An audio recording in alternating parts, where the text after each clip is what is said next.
Assalamualaikum warahmatullahi wabarakatuh.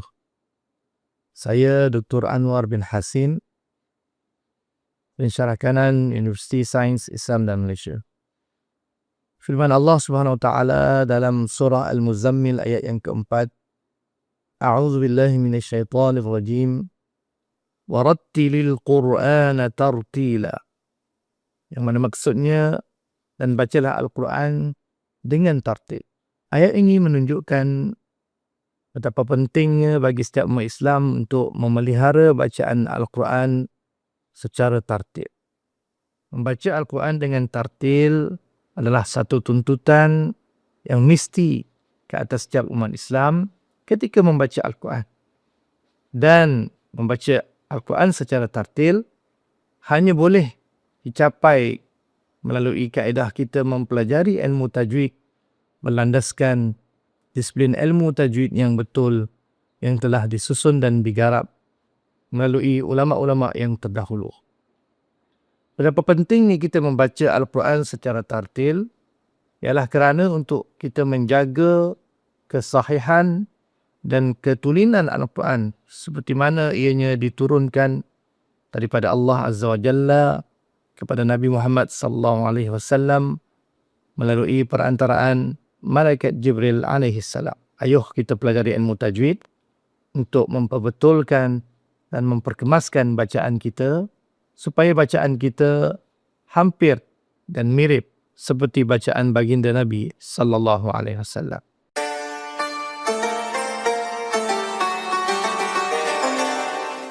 Apabila membicara tentang tajwid, ramai akan bertanya apakah yang dimaksudkan dengan tajwid? Dan apakah hukum membaca Al-Quran secara bertajwid?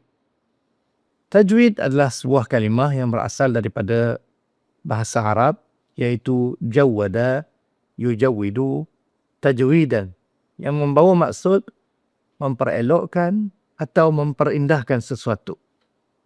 Dari sudut istilah ilmu pula, ilmu tajwid ataupun tajwid itu bermaksud memberikan hak huruf dan mustahab huruf, ataupun dalam erti kata lain, kita membaca Al-Quran dengan cara yang betul, sama ada dari sudut pelafazan makharijul hurufnya, sebutan hurufnya, dan juga sifat-sifat yang ada pada huruf tersebut, sama ada sifat yang lazim bagi huruf ataupun sifat yang mendatang bagi huruf. Ilmu tajwid ini sangatlah penting untuk dipelajari kerana dia bakal memandu setiap pembaca Al-Quran dan menghindarkan setiap pembaca Al-Quran daripada melakukan kesalahan di dalam bacaan. Khususnya bacaan yang boleh merosakkan bacaan itu sendiri ataupun menghindarkan daripada berlakunya perubahan dari sudut maksud ayat yang dibaca. Dari sudut hukum mempelajari tajwid, ulama membahaskan dalam kitab-kitab fiqh dan sebagainya, dan di sana disebutkan bahawasanya mempelajari ilmu tajwid ini adalah sebuah ilmu fardu kifayah yang bermaksud ia menjadi tuntutan ke atas sebahagian umat Islam, di mana maksud di sana kalau ada sebahagian daripada umat Islam yang mempelajari ilmu ini, maka terlepaslah kewajipan bagi sebahagian yang lain.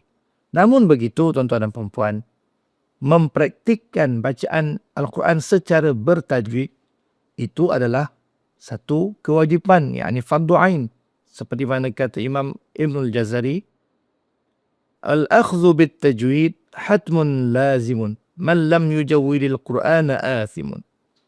Membaca Al-Quran dengan bertajwid itu adalah satu kemestian. Siapa tidak mentajwidkan Al-Quran, maka ianya berdosa. Oleh yang demikian, hampir boleh dikatakan mustahil bagi seseorang itu dapat membaca Al-Quran dengan tepat dan betul, melainkan setelah mereka mempelajari ilmu tajwid.